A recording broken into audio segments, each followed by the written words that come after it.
मेरा नाम ईश्वर है, जैसा कि ललित जी ने बताया। और अभी आपने बहुत बढ़िया तरीके से नम्रता जी से बिजनेस प्लान देखा है, और बिजनेस प्लान देखने के बाद बहुत ही बढ़िया तरीके से आप नए लोगों से मिले, नए बीएफआई, नए गोल्ड प्रोड्यूसर से मिले। प्रकाश जी ने आपको बहुत बढ़िया तरीके से बताया कि टीम का निर्माण कैसे करना है। ठीक है।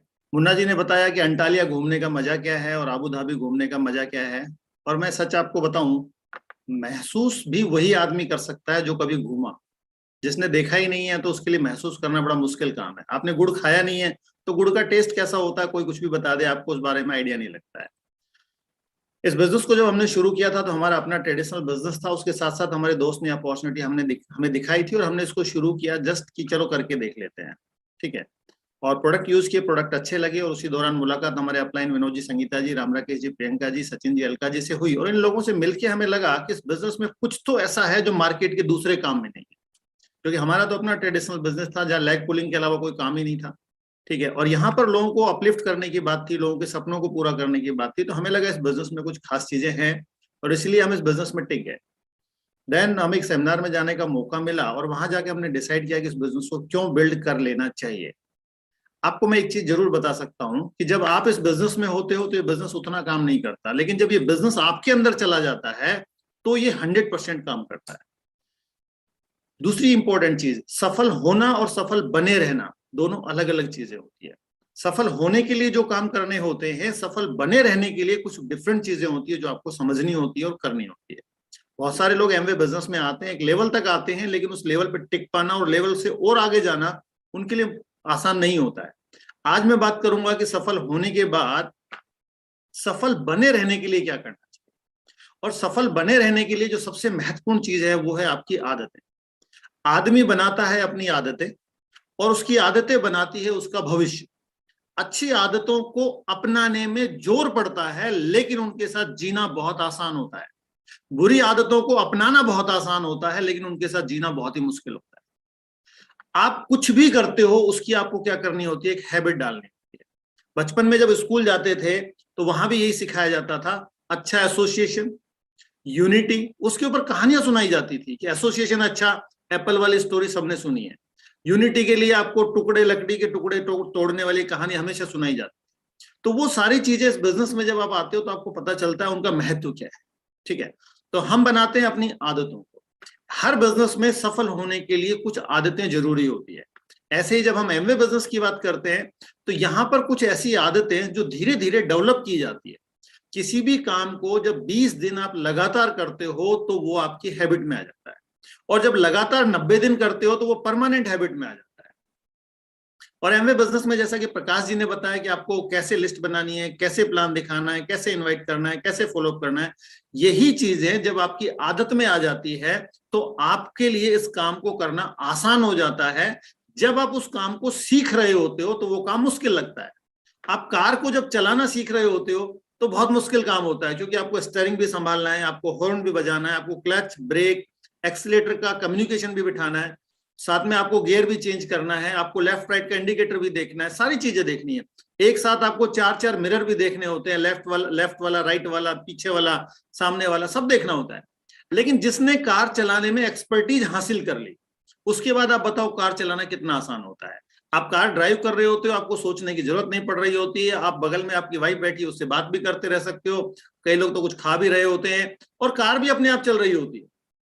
ऐसा होता है। ऐसे ही एमवे बिजनेस है। एमवे बिजनेस में सफल होने के लिए, बड़ा करने के लिए जिन जिन आदतों की जरूरत होती है उनको जब आप रूटीन में डाल लेते हो, उनकी जब आप आदत डाल लेते हो, उनकी जब आप प्रैक्टिस कर लेते हो और इतनी प्रैक्टिस कर लेते हो कि वो चाहे अनचाहे, चाहे हमें लगे नहीं कि हम कुछ कर रहे हैं, लेकिन वैसा होता रहता है। वो आदतें क्या है? सबसे पहली और सबसे इंपॉर्टेंट हैबिट जो है ना, वो है प्रोडक्ट यूज करने की आदत।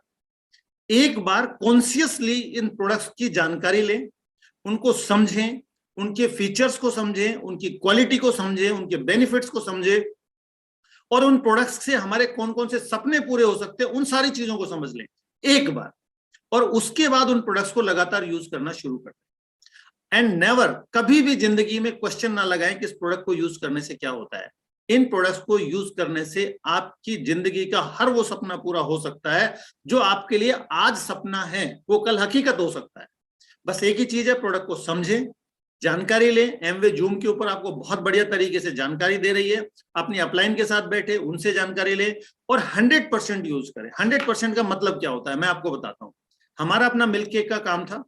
हमारे यहाँ कोई गेस्ट आ जाए और वो ये बोले कि मैं गुलाब जामुन खाऊंगा, तो हम उसे गुलाब जामुन नहीं, हम उसे मिल्क केक ही खिलाते थे। क्यों? क्योंकि मिल्क केक हमारा प्रोडक्ट था। गुलाब जामुन खरीदने के लिए बाजार में पैसा खर्च करना पड़ेगा, लेकिन मिल्क केक हमारा अपना प्रोडक्ट था। तो कोई आदमी आ जाए, वो कहे चाहे रसमलाई खाऊंगा, गुलाब जामुन खाऊंगा, रसगुल्ले खाऊंगा, हम उसको मिल्क केक ही खिलाते, क्योंकि ये हमारा अपना बिजनेस था। तो चूंकि हम तो बिजनेसमैन थे, तो माइंडसेट प्रोडक्ट को लेके बहुत सिंपल था। हम एमवे बिजनेस में हैं, एमवे बिजनेस हमारा अपना बिजनेस है, तो हमें प्रोडक्ट को 100% यूज करना है। लॉयल्टी जो होती है वो या तो 100% होती है या 0% होती है। बीच में 50%, 70%, 80% नहीं होती है। कई लोग बोलते हैं जी इतना प्रोडक्ट तो मैं ये यूज कर लूंगा, इतना दूसरा नहीं। अगर उसमें 1% भी डिसलॉयल्टी है तो वो 0 हो जाती है आपकी लॉयल्टी। तो 100% लॉयल हो बनिएगा अपने प्रोडक्ट का। दूसरी इंपॉर्टेंट चीज, जब आप प्रोडक्ट को प्रॉपर यूज करेंगे जानकारी के साथ, तो फायदा क्या होगा कि किसी भी आदमी से जब आप बात करेंगे, तो सेलिंग क्या है? सेलिंग सिंपल चीज है, transfer of feeling is selling. जैसा आप महसूस करते हो वैसा जब आप किसी को बताओगे, तो डेफिनेटली आप सेल करने में एक्सपर्ट हो जाएंगे। We are not salesman, we are businessman. But product को बेचना कोई बुरी बात नहीं है। लोग तो अपना सारा दिन का टाइम 8-8 घंटे, 10-10 घंटे कहीं बैठ के लगाते हैं, तो उसके बदले में पैसा कमाते हैं। यहां तो अच्छा एक प्रोटीन पाउडर बेच दो, उससे आपको पैसा बन जाता है। तो मुझे लगा प्रोडक्ट बेचना ज्यादा आसान है खुद 8 घंटे किसी दूसरे आदमी के लिए काम करने से। तो प्रोडक्ट को सेल करने का तरीका एक ही है। आप अगर उस प्रोडक्ट को यूज करते हो, आपको उसके ऊपर भरोसा है, आपकी फीलिंग्स उसको लेके बढ़िया है, आप ओपन माइंड से दूसरे की जरूरत को ध्यान में रखते हुए अगर प्रोडक्ट उस आदमी को रिकमेंड करते हो, और वो भी किसी के पीछे ना पड़ के एक बार उसको सही तरीके से जानकारी देते हो, तो बंदा प्रोडक्ट ले लेता है। लेकिन हम कभी भी प्रोडक्ट सेल करने नहीं जाते हैं। हम हमेशा किसके लिए जाते हैं? बिजनेस को एक्सपेंड करने के लिए। तो उसका सही तरीका क्या है? हम लोगों को फोन कॉल करते हैं, अपॉइंटमेंट सेट करते हैं और प्लान दिखाते हैं। जैसा कि प्रकाश जी ने बताया, 5 से 7 इन्विटेशन अगर हम पर डे करते हैं और वीक में 5 to 7 इवनिंग हम प्लान दिखाते हैं, 5 से 7 प्लान हम दिखा देते हैं इस माइंडसेट के साथ कि इसमें से मुझे 2 से 3 अच्छे लोग मिल जाएंगे, 1-2 अच्छे स्टार्टअप इसमें से हमारे हो जाएंगे। और ऐसा अगर हम महीना भर करते हैं तो होगा क्या? अगर महीने में आपने 25 से 30 लोगों को अपॉर्चुनिटी दिखाई कि ये बिजनेस अपॉर्चुनिटी क्या है, कुछ लोग बिजनेस करेंगे, कुछ लोग ऐसे होंगे जो प्रोडक्ट लेंगे, और कुछ लोग कुछ भी नहीं करेंगे। तो वहां से हमारे पास कस्टमर बेस आ जाता है। उस कस्टमर बेस का फायदा क्या होता है? आप अपना 100 से लेके 300 पीवी हर महीने जो करते हैं, जो करना चाहिए बीइंग ए बिजनेसमैन। आप सोचो 10,000 रुपए का टर्नओवर करके और एक टीम बनाते हुए हम बात कर रहे हैं लाख रुपए महीना कमाने की, 2 से 3 लाख और 5 से 7 लाख रुपए कमाने की। बीइंग ए बिजनेसमैन मुझे पता है कि 10,000 रुपए का टर्नओवर करके तो आदमी खर्चा भी नहीं निकाल सकता। 10,000 के टर्नओवर को करने में ही आपके 2-4 हजार लग जाते हैं। मार्केट में कोई बिजनेस करके देखिएगा, जब तक लाखों के टर्नओवर्स नहीं बनते हैं तब तक आप प्रॉफिटेबल नहीं हो सकते। आप देखिएगा अभी कुछ कंपनियों ने, अभी फोर्ड ने हिंदुस्तान में बाइंड अप किया। क्यों किया? इतना टर्नओवर होने के बाद भी। क्यों? क्योंकि वो खर्चे नहीं निकाल पाते। बट एमवे बिजनेस की खास बात क्या है कि आपके पास खर्चे इस बिजनेस में आज की डेट में ना के बराबर है। तो टर्नओवर 10 से 20,000, 25,000, 30,000 का टर्नओवर हम धीरे धीरे करना सीखते हैं। और वो टर्नओवर अगर हम वीक में फर्स्ट डे करना सीख जाते हैं, क्योंकि ये बिजनेस डुप्लीकेशन का है। अगर आप पहले महीना शुरू होते ही 100 पीवी अपना करना सीख जाएं और उसको आदत में डाल लें, और आपकी टीम में भी यही आदत डुप्लीकेट हो जाए, तो आपका बिजनेस बहुत तेजी से बड़ा हो सकता है। तीसरा स्टेप है लोगों को इंट्रोड्यूस करना इस अपॉर्चुनिटी से। 5 से 7 invitation, 5 to 7 plans in a week. और वो प्लान आप खुद से दिखाएं, क्योंकि खुद से प्लान दिखाने में मैजिक है। टेक्निक्स आपके अपलाइंस आपको बता देंगे। आपके जो वो लोग जो आपसे पहले इस बिजनेस में हैं, वो आपको वो सारी चीजें सिखा देते हैं। बट दिखाएं 5 से 7 प्लान एवरी वीक। और जब आप 30 दिन तक ऐसा लगातार करेंगे, और जब आप उसी चीज को कंटिन्यू 90 दिन तक करेंगे, तो धीरे धीरे वो क्या आ जाएगा? आपकी हैबिट में आ जाएगा। और इससे आपका वॉल्यूम बनेगा, और वॉल्यूम पे आपको क्या आएगा? पैसा आएगा। और हर आदमी इस बिजनेस को क्यों करता है? कारण अलग अलग हो सकते हैं, बट प्राइमरी मोटिवेटिंग फैक्टर क्या होता है आदमी का? कि पैसा आना चाहिए। लेकिन वो पैसा लगातार आए, उसके लिए आपको एक अच्छे माइंडसेट की जरूरत होती है। और माइंडसेट जो बनता है वो एसोसिएशन से बनता है। बढ़िया एसोसिएशन। आपको कुछ लोगों ने इस बिजनेस में इंट्रोड्यूस किया है किसी ने, और आपके ज्वाइन करने के बाद कुछ लोग आपके साथ और इस बिजनेस में आए हैं, और ये सब मिला के एक टीम बन जाती है। वो लोग जो पुराने हैं उनके पास अच्छा खासा एक्सपीरियंस होता है, तो वो सफल लोगों का एक्सपीरियंस जब आप उनके साथ बैठते हो, जैसे आज एक मीटिंग में आप बैठ के बहुत सारे लोगों का एक्सपीरियंस एक साथ ले रहे हैं, मीटिंग खत्म होते होते आपके पास और सफल लोगों का एक्सपीरियंस आ जाएगा। तो उन लोगों को जब आप सुनते हो जो इस बिजनेस में ऑलरेडी सफल हैं, और वो सफल लोग सफलता के सिद्धांत आपको बताते हैं, वो सफल लोग आपको सफल होना सिखाते हैं। तो लगातार जब आप मीटिंग्स में रहते हो, चाहे वो जूम की मीटिंग्स है, चाहे वो फिजिकल मीटिंग्स है, उन मीटिंग्स में जब आप सफल लोगों के साथ एसोसिएशन करते हो, ठीक है, जिन लोगों ने आपको इंट्रोड्यूस किया इस बिजनेस में, उन लोगों के साथ बैठ के जब आप बातें करते हो अबाउट एमवे बिजनेस में आपका फ्यूचर क्या है, उसके बारे में जब आप बात करते हो, कुछ बुक्स को आप पढ़ते हो, क्योंकि ऑल लीडर्स आर रीडर्स। लोक व्यवहार जैसी किताबें पढ़ते हो, बड़ी सोच का बड़ा जादू जैसी किताबें पढ़ते हो, थिंक एंड ग्रो रिच जैसी बुक्स पढ़ते हो, ठीक है ना, वो किताबें जो आपके दिमाग को ओपन करती है, अपने भीतर छुपे लीडर को कैसे जगाए, ऐसी बुक्स को जब आप पढ़ते हो तो आपको पता चलता है कि आपके अंदर जो हिडन पावर्स है वो क्या है।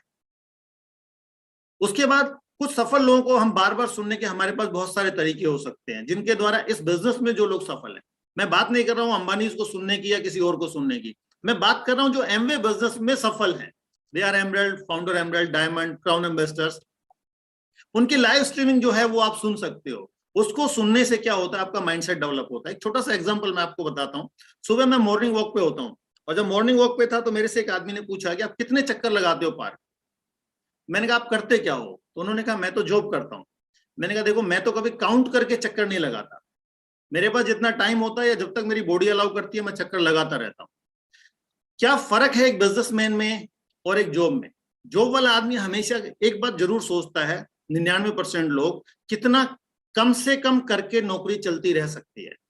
बिजनेसमैन हमेशा क्या सोचता है, कितना ज्यादा से ज्यादा किया जा सकता है। इस बिजनेस को बिल्ड करने के लिए भी आपको एक माइंडसेट की जरूरत होती है, और वो माइंडसेट डेवलप होने में टाइम लगता है। इसीलिए इस बिजनेस के बारे में कहावत है, 2 से 5 साल इस बिजनेस को जम के कीजिएगा, सो दैट कि एक माइंडसेट जो है ना वो डेवलप हो कि आपको ये बिजनेस है और बिजनेस कर रहे हो आप, कोई किसी की नौकरी नहीं है जो हम कर रहे हैं यहाँ पर। ये बात क्लियर हो जाती है। उसके बाद एक बड़ी टीम को लीड जब आपने बना ली है, आप लगातार वो हैबिट्स डेवलप कर रहे हो, उस टीम को लीड करना है। इंपॉर्टेंट काम क्या है, उस टीम को लीड करना, और लीड करने के लिए आपके पास लीडरशिप क्वालिटीज होनी चाहिए। और वो क्वालिटीज क्या होती है? पहली चीज, क्या हम सीखने के लिए तैयार हैं? मोस्ट इंपॉर्टेंट चीज, सीखा कहीं से भी जा सकता है, बट क्या हम सीखने के लिए तैयार हैं? अगर मुझे लगता है कि आई नो एवरीथिंग, मुझे अगर कोई आदमी ये बोलता है आई नो एवरीथिंग, तो मुझे लगता है या तो ये पागल है या ये भगवान है, और भगवान धरती पे आता नहीं है तो दूसरे वाला यही है। क्योंकि ऐसा कैसे हो सकता है कि आई नो एवरीथिंग? लोग बोलते हैं एमवे के बारे में भी आई नो एवरीथिंग, मैं पूछता हूं, मैं 4 क्वेश्चन पूछता हूं, 4 में से किसी एक का जवाब दे दे, वो नहीं दे सकता। तो ये समझने की बात है, जिसको ये गलतफहमी हो जाती है कि आई नो एवरीथिंग, उसके बाद उसका जो जिंदगी का ढलान शुरू हो जाता है। आदमी बुढ़ा कब होता है, बुजुर्ग कब होता है? जब वो सीखना बंद कर देता है। अगर आपको हमेशा जवान बने रहना है तो हमेशा लर्निंग फेज में रहिएगा, और वो सीखने का जरिया जो है बेस्ट है आपकी अपलाइन, आपकी टीम्स जो होती है, जहाँ जो सफल लोग जो इस बिजनेस में बहुत ही सफल है, उनके द्वारा हम सीख सकते हैं। नेक्स्ट थिंग जो है अकाउंटेबिलिटी, वेरी इंपॉर्टेंट। मार्केट में ये शब्द है अकाउंटेबिलिटी जो धीरे धीरे गायब होता चला जा रहा है। आप ढूंढोगे कि ये आदमी कौन है जो अकाउंटेबल हो सकता है, लेकिन एक चीज ध्यान रखिएगा, अगर आपको सफलता के बड़े पायदान चढ़ने हैं तो आपकी अकाउंटेबिलिटी बहुत ही इंपॉर्टेंट। सोच के बोलो, लेकिन जो बोल दिया वो करना है। वो शब्द आपके कुछ भी हो सकते हैं, आपका आप उन लोगों के साथ जिनके साथ आप इस बिजनेस को बिल्ड करते हैं उनसे आपका कोई कमिटमेंट है, या वो लोग जो आपके साथ इस बिजनेस को करते हैं उनसे आपका कोई कमिटमेंट है, या आपकी फैमिली से आपका कोई कमिटमेंट है, किसी से भी कोई कमिटमेंट है। कमिटमेंट करने से पहले सोचो, लेकिन जो कमिटमेंट कर दिया वो कर दिया, उसके बाद उसको पूरा करने के लिए अपना जी जान लगा दो। तो अकाउंटेबिलिटी जो है वो आपकी लीडरशिप को शो करती है। अगर आपकी टीचेबिलिटी सही नहीं है, आपकी अकाउंटेबिलिटी सही नहीं है, तो डेफिनेटली आप एक बड़ी टीम को लीड नहीं कर सकते। और बहुत सारे लोग जो लीडरशिप क्वालिटीज को डेवलप नहीं कर पाते हैं, आपके पास यहाँ ऑप्शन होता है कि आप कर सकते हो, वो बड़ी टीम को खो देते हैं। एक और बड़ी चीज होती है, वो होता है communication. Communication is a skill, और स्किल में से एस हटा दो तो किल होता है। आप बात करके किसी आदमी को मोटिवेट कर सकते हो, और बात करके ही किसी आदमी को खत्म कर सकते हो। सिर्फ बातों का ही तो खेल है। और इसको समझिएगा, स्किल जो होती है SKILL, इसमें से एस को हटा दो तो किल हो गया। तो कम्युनिकेशन करना भी सीखना एक बहुत ही इंपॉर्टेंट कला है। और लीडर्स जो होते हैं वो अपनी बात को कहना जानते हैं, अपनी बात को कह के उसका मीनिंग समझाना जानते हैं। ये बहुत इंपॉर्टेंट। अभी मैं एक पॉलिटिकल डिबेट सुन रहा था, तो उसमें कुछ हार जीत की बात चल रही थी, तो वो एक पार्टी दूसरी पार्टी पे बोला, ये लोग, इन्होंने अपनी बात को बढ़िया तरीके से पब्लिक तक पहुंचा दिया इसलिए जीत गए, हम अपने अचीवमेंट को पब्लिक तक नहीं पहुंचा पाए।